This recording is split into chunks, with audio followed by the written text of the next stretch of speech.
em tudo aquilo em que nós vivemos, Deus se faz presente. E isso é importante para nós. Então, irmãos, que Deus possa nos abençoar. Hoje nós, como eu fui falar, exercemos o nosso direito de cidadão, cidadania. Demos o melhor de nós para a sociedade, que é o nosso sim para os homens. Mas nós não sabemos o que eles vão fazer amanhã conosco. Nós não vamos saber. Coisas boas, irmãos, prometem muito, mas geralmente vem as ruins. E quando tem algo bom, sempre há uma notícia ruim por trás. Ontem o pastor Edson comentou lá na série. Projetos que querem acabar com a paternidade, ou seja, não existe pai nem mãe mais. E tantas outras coisas, irmãos, que vão ocorrendo. Por que isso? Para beneficiar determinada graça. Porque se é dois homens sendo duas mulheres, então tem um pai e tem mãe. Então vamos acabar com isso. Então são projetos. E quantos outros vão vindo por aí? E quantos outros vão vindo por aí? Nós vivemos as promessas dos homens, que hoje foram feitas, que durante esses tempos que nós vivemos, no horário eleitoral, nas propagandas, no corpo a corpo na rua, nós vivemos tantas esperanças que os homens nos prometem, mas elas simplesmente morrem logo em seguida, porque o homem não pode fazer nada, se Deus não permitir. Os homens não cumprem com as suas promessas porque não está nas suas mãos o poder para isso. O seu poder é limitado, faz aquilo que está dentro das suas possibilidades, mas os homens prometem e não cumprem. E no entanto, irmãos, eles não estão nem um pouquinho acanhados se não vão cumprir.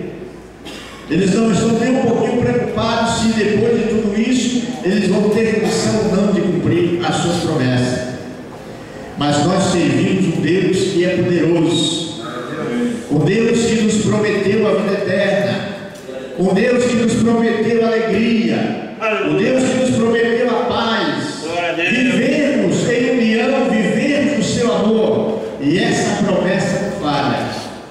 E é essa promessa que nessa noite nós estamos arraigados nela, porque Deus, Ele permanece o mesmo. Deus nunca desistiu de uma promessa sua. Deus nunca deixou de cumprir uma palavra sua. Deus nunca deixou de amar ao povo e a sua igreja gloriosa. Glória a Deus. Aleluia. E por essa razão estamos felizes essa noite. Porque nós podemos cantar, podemos orar, podemos rir, podemos glorificar o seu nome, porque sabemos que a onipresença de Deus se faz no meio daqueles que invocam o seu nome. Glória a Deus. Os irmãos abrem a sua Bíblia em Pedro, os irmãos sentados mesmo.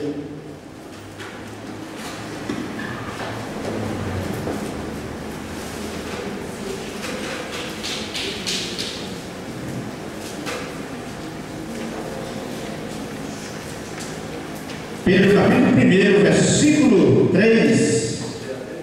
1 Pedro capítulo 1. Do capítulo 3 a seguir, alguns versículos para a nossa meditação. 1 Pedro capítulo 1, verso 3 a seguir.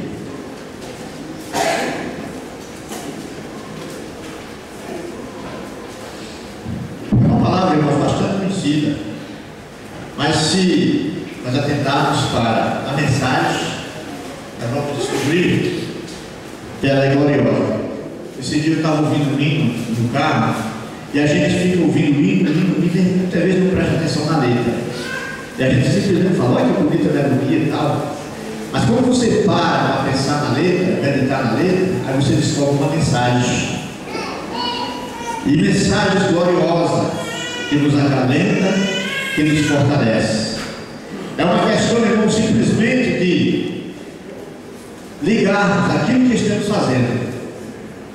É simplesmente isso. Por que os hindus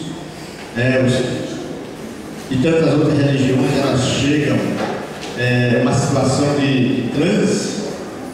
Porque eles começam a meditar e eles desligam-se mundo exterior. E eles começam a se ligar. Isso acontece muito nas religiões orientais.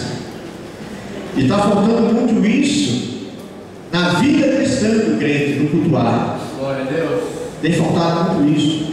Às vezes nós lemos um versículo, não entendemos, nós passamos por cima, não teve nada de novo, porque faltou justamente o fato principal, a inspiração para você meditar naquele versículo. E nessa noite nós temos uma mensagem que nos fala para nós. Nós temos aqui, irmãos, no capítulo 1 de 1 Pedro, versículo 3, e o título ante a ação de graça pela esperança da salvação.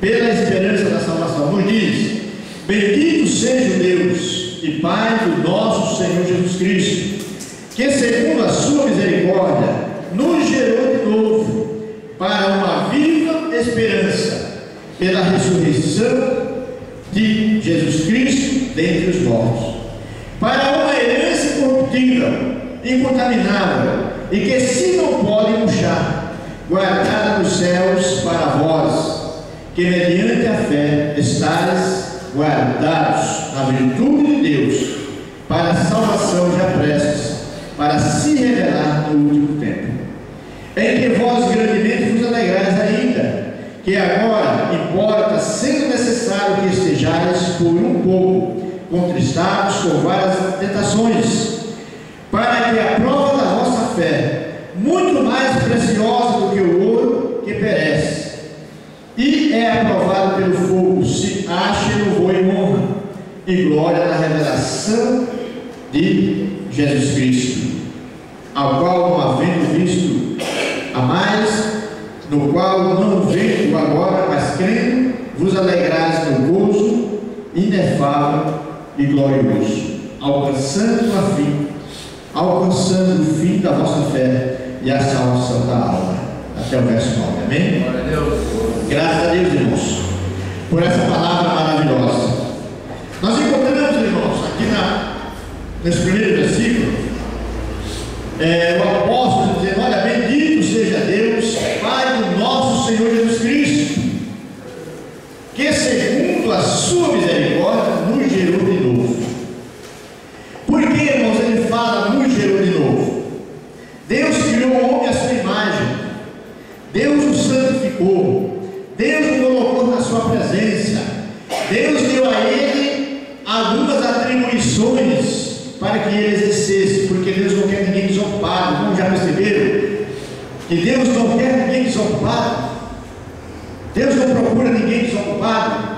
Então Deus deu ao homem autoridade e deu compromisso para que o homem pudesse estar diante de Deus. Glória a Deus. E quando nós encontramos, irmão, nessa palavra que ele nos gerou de novo pela sua misericórdia, nós passamos a entender o seguinte: que nós morremos antes, ou seja, Deus nos fez perfeito, Deus nos fez a sua semelhança, mas a nossa desobediência nos levou à morte espiritual. Morremos para Deus, nos afastamos de Deus, nos ausentamos da sua presença gloriosa. E aí nós encontramos esse mesmo versículo que diz: pela grande misericórdia, segundo a sua misericórdia. Irmãos, a misericórdia de Deus é diferente da nossa. A misericórdia de Deus vai além das nossas expectativas. Os irmãos já notaram como a nossa misericórdia, como ela age. A nossa misericórdia é o seguinte: olha, já te perdoei uma vez, já te perdoei duas, já te perdoei três, não vou mais fazer isso. Não me faça de bobo mais. A de Deus é diferente. Nós fazemos Deus de bobo todos os dias, e Deus está todos os dias nos perdoando. Deus de misericórdia. É diferente da nossa. E segundo a sua misericórdia, Ele nos gerou de novo, ou seja, Ele nos deu vida de novo, Glória a Deus. nos trouxe a sua presença de novo, nos capacitou de novo, através da pessoa de Cristo Jesus. Por isso, irmãos, que quando nós estamos diante da presença de Deus, estamos cultuando, vale a pena adorarmos a Deus de coração. Glória a Deus. Vale a pena abrir o nosso coração, a nossa mente,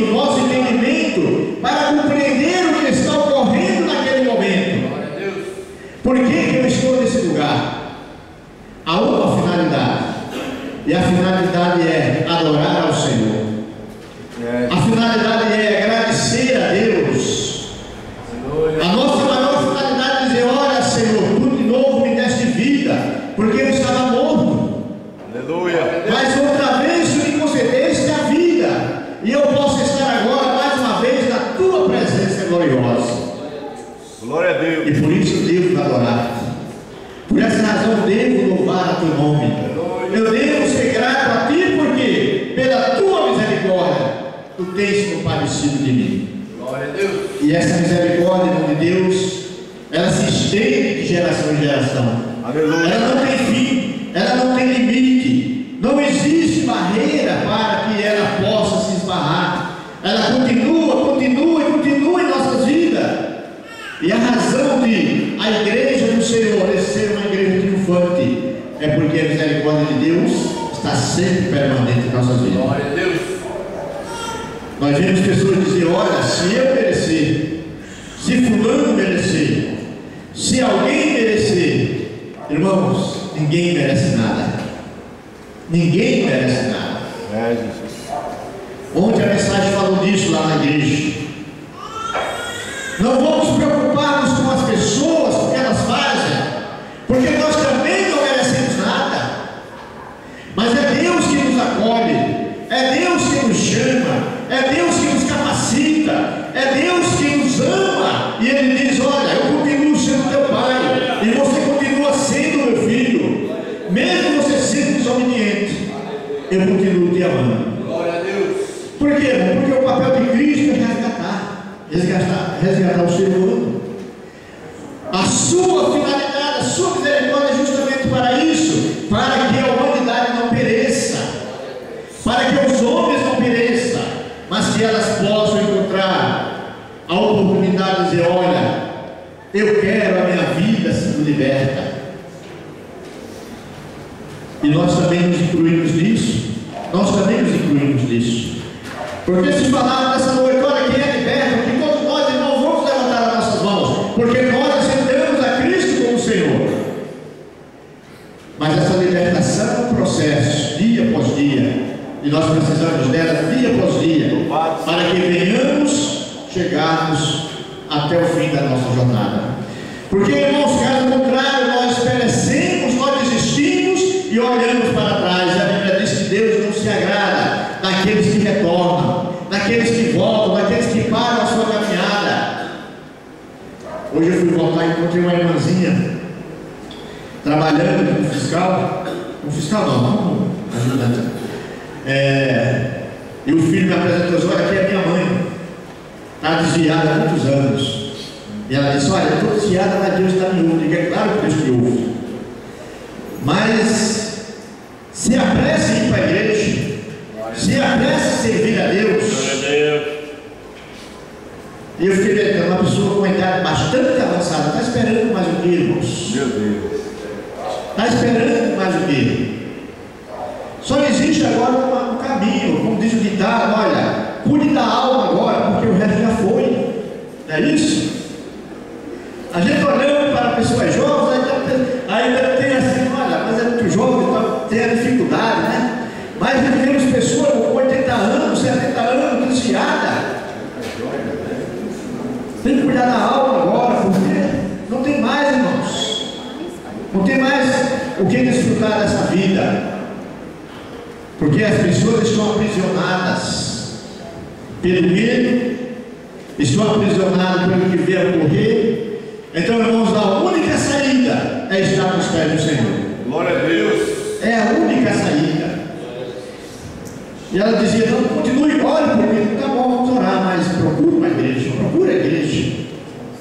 Não fique em casa, porque Deus está te ouvindo, porque Deus está, mas precisa adorar a Deus. Irmãos, porque nós queremos em Deus, mas precisamos confessar Ele todos os dias que Ele é o nosso Deus. Quando o filho vai desprezando o pai, deixando de dar a bênção, deixando de respeitar, se vê que hoje ninguém dá a bênção mais para pai, praticamente, né?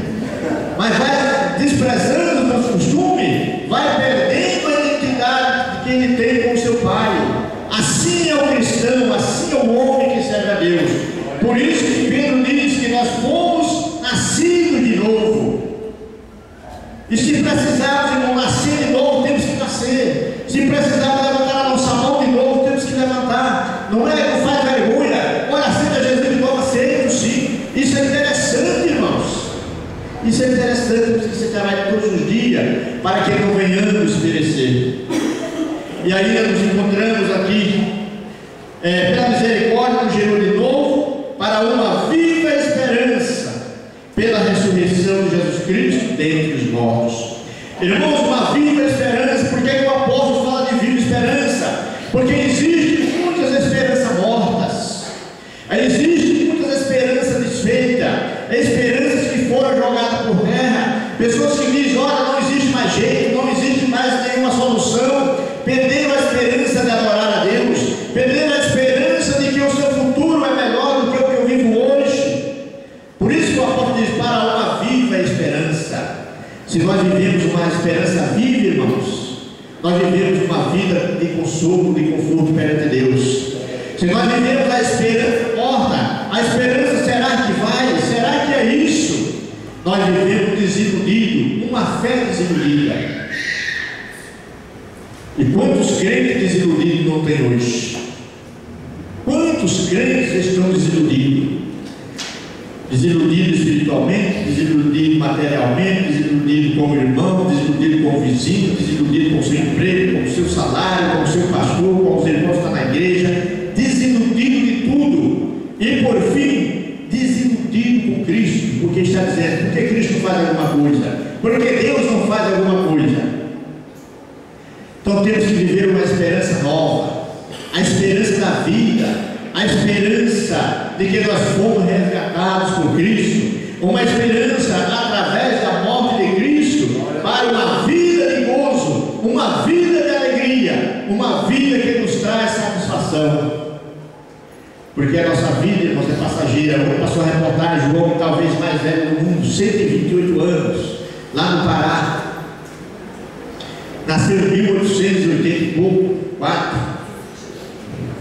Digo, olha, muitos anos. Mas isso não é nada, irmãos, diante de uma vida eterna. O que isso representa? Nada. E por essa razão nós temos que trabalhar para o melhor. Nós temos que trabalhar para termos uma vida de gozo, uma vida de alegria. E quem vai dar esse gozo, essa alegria, é Deus. Mas é preciso que nós deixemos que Ele faça isso. É preciso que nós sentimos que fomos renovados de novo, fomos gerados de novo, e de que estamos uma nova vida na sua presença gloriosa. Irmãos, Deus não dá nada se nós não deixarmos. Deus está pronto a nos abençoar, Ele está pronto a resolver nossas causas, Ele está pronto a nos dar melhores empregos. Deus pode fazer tudo, mas é preciso que nós confiemos mais nele. É preciso que tenhamos uma vida mais dedicada a Ele. É preciso que nós vejamos em nós que nós não somos independentes de Deus, nós precisamos dele todos os dias. E nós não podemos chegar a lugar nenhum se nós desprezarmos a Ele. Nós só podemos chegar em algum lugar no fim da nossa jornada se nós tivermos como alvo nosso Deus. Glória a Deus. E aí nos diz ainda: para uma herança incorruptível, incontaminável. Irmãos, as pessoas estão juntando fortunas, mas eles vão e elas ficam, e são corroídas por aqueles que não ajuntaram. Há quantas pessoas milionárias, mas não tem o mais precioso que você tem nessa noite. Glória a Deus. Que é a salvação em Cristo. Aleluia. Glória a Deus. Que é o tesouro no céu. Isso vale mais do que toda a riqueza humana, porque o homem não pode levar nada. Eike Batista está entre os 10 mais ricos do mundo, e ele pretende, uma entrevista que ele deu, ser o mais rico dentro de 10 anos, menos de 10 anos do mundo. Alguém já viu a entrevista do Eike Batista aqui? Está entre os 10 mais ricos do mundo, é o mais rico do Brasil, e ele quer dentro de 10 anos ser o mais rico do mundo. Mas não vale nada essa riqueza, irmãos, porque ele vai e ela vai ficar, e vai servir para a guerra, para se guerrear. Mas o tesouro que Deus tem para nós esse é incorruptível, esse é incontaminável, ninguém penetra, ninguém tira, ninguém toma, é um tesouro que está guardado para a eternidade, para você. Esse é o mais precioso tesouro, viver uma vida com Deus, consciente de que Deus é o Senhor da sua vida. Glória a Deus. Por isso que o apóstolo nos fala aqui de uma herança incorruptível. Pessoas herdam fortunas, mas elas se acabam, elas se destroem. Mas o tesouro que tem para nós, para a sua igreja, esse é incontaminável, que esse não pode puxar, guardado nos céus para vós, que mediante a fé estáis guardado na virtude de Deus. Guardado para vós, essas são as palavras do apóstolo Pedro. Guardado para nós, guardado para essa igreja, guardado para aqueles que estão servindo ao Senhor. E lá ninguém pode tocar. Lá não precisa você pagar corretor, lá não precisa você pagar jurista, lá não precisa fazer nada para preservar o que você tem, porque Deus já te garantiu, está nas mãos de Deus. E a nossa posse disso tudo, irmãos, é a certeza de que chegaremos ao fim da caminhada para alcançar. É só chegarmos lá, mediante a fé, mediante a sua fé. Qual é a nossa fé nessa noite? Será que a nossa fé vai estar presa? Quem ganhou hoje para prefeito? Eu tenho um candidato que eu estou torcendo lá para o São Caetano. Voto uma hora, mas estou torcendo por alguém lá ganhar, para melhorar as condições cotidianas. Mas eu posso ser frustrado com isso. Podemos ser frustrados com as nossas esperanças do homem, mas em Deus ninguém se frustra. Glória a Deus. Em Deus ninguém se envergonha, em Deus ninguém perde, porque Ele é fiel naquilo que promete. Mediante a fé, irmãos, a nossa fé tem que estar ligada em Cristo, a nossa fé tem que estar ligada em Deus, e essa fé tem que ser convicta de que Deus nos tirou lá do mundo perdido para a sua gloriosa presença. Porque o apóstolo Pedro, irmãos, ele fala tão enfático, porque ele sabia que nós precisamos esforçarmos para alcançarmos, porque ele sabia que não é fácil. E no mundo que nós vivemos hoje conturbado, viver a esperança da vida eterna tem que ter a visão de Deus na nossa vida, senão nós não vivemos ela. Nós vivemos apenas taxados, somos crentes, mas não é isso que nós queremos ser, irmãos. Queremos viver uma fé cristã em Cristo Jesus. É isso que nós precisamos ser. E que em vós grandemente vos alegrais, ainda que agora, embora sendo necessário festejar por um pouco, contristados com várias tentações. Nós temos tentações que temos passado. Estamos algumas vezes sentindo-se derrotados diante de tantas lutas, diante de tantos problemas, de tanta dificuldade que nós vivemos, mas isso nos prova como servos de Deus, porque os que não perseverar diante dessas coisas, como alcançará a vitória? Como alcançará, irmãos, o nosso objetivo se nós não vencermos as barreiras que estão à nossa frente? E elas são muitas, elas são bastante, e elas não vão ser tiradas, irmãos. Muitas vezes pedimos a Deus: Senhor, tira de minha luta, irmãos. Deus tira aquela luta, mas vai vir outra. Vai vir outra. Porque Jesus disse que só no final, a vitória para os que vencem, para os que chegam até o final. Isso significa que até o final da nossa caminhada nós vamos ter lutas, problemas, dificuldades, dissabores. Mas é o que nos traz alegria, é justamente saber que existe um prêmio. A gente costuma sempre falar daquilo que tem que achar ouro, mineiro, que tem que achar ouro. Quantas pessoas ficam cavando anos e anos e não acham, mas na esperança de achar uma grande pedra. E o seu sonho é: eu vou conseguir. E ele não desiste enquanto não achar. Irmãos, o nosso tesouro é justamente esse: não desistir, porque sabemos que Ele está em algum lugar. Glória a Deus. Aleluia. Temos que continuar nos cavando. Temos que continuar na nossa busca. Temos que continuar, irmãos, cedendo de nós muito mais que nós podemos, muitas vezes, para alcançarmos isso. Hoje nós vivemos muito desconfortáveis, de maneira confortável, nós vivemos uma vida boa, olhando o tempo de sociedade, mas vivemos uma guerra espiritual. E essa guerra espiritual, irmãos, é que tem tirado muita gente da presença de Deus, e muitas vezes sem perceber, muitas vezes não percebemos. A irmãzinha falou: olha, eu estou desviada, estou na igreja, mas Deus fala comigo. Mas o compromisso com Deus fala conosco, mas precisamos ter um compromisso com Deus. E o compromisso, irmãos, não é para a igreja cultuar. Compromisso em tudo. Dar o melhor que temos. Darmos o melhor que temos. O pastor Edson falou uma palavra lá no púlpito, e eu fiquei meditando, e eu decreto a palavra dele. Disse: olha, irmãos, se for preciso eu vou preso, se for preciso eu morro. Irmãos, isso é possível para nós? É sim. Porque o crente, quando foi chamado, foi justamente dentro dessa circunstância. Se for preciso, você tem que dar a vida por amor a Cristo. Se for preciso, você vai ser aprisionado por amor a Cristo. Agora depende do tamanho da sua convicção com Deus. Glória a Deus. Depende disso. E temos que exercitar essa fé. Por quê?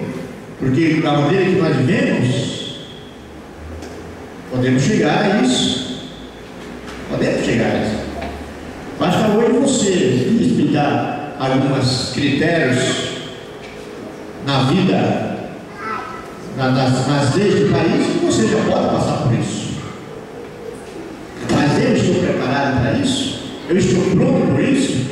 A Bíblia diz que é vergonhoso para um homem sofrer como malfeitor, como ladrão e como outras coisas qualquer, mas é honroso sofrer por amor de Cristo. Glória a Deus. Aleluia. Não devemos sofrer, irmãos, como malfeitor. Isso é vergonhoso para o homem, mas é honroso sofrer por amor a Cristo. Glória a Deus. Mas essa é uma honra para quem tem convicção de que serve a Cristo. Glória a Deus. Porque se nós não tivermos, irmãos, essa convicção,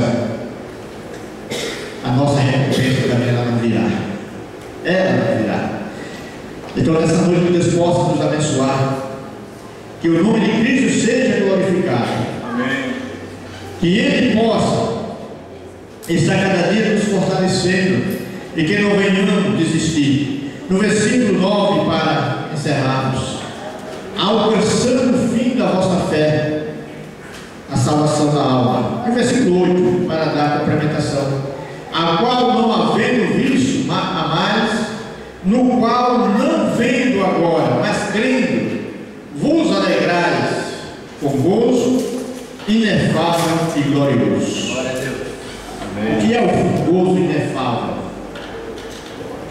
Todos nós sentimos gozo em muita coisa, alegria, mas uma alegria inefável é uma experiência que vai além da alegria. É aquela experiência que você chora de alegria, é aquela experiência que você sente a gozo na sua alma. Aí nos fala o apóstolo que está baseado em coisas que nós não vemos, mas cremos. Irmão, as coisas que nós vemos é fácil de nós crermos, mas aquelas que nós não vemos, essas é que são interessantes para a vida do crente. Crer naquilo que a palavra diz que é, mas nós não estamos vendo. Isso é o que nos faz viver a diferença. E nessa noite nós vivemos essa diferença. Louvado seja Nós cremos numa nova regeneração. Nós cremos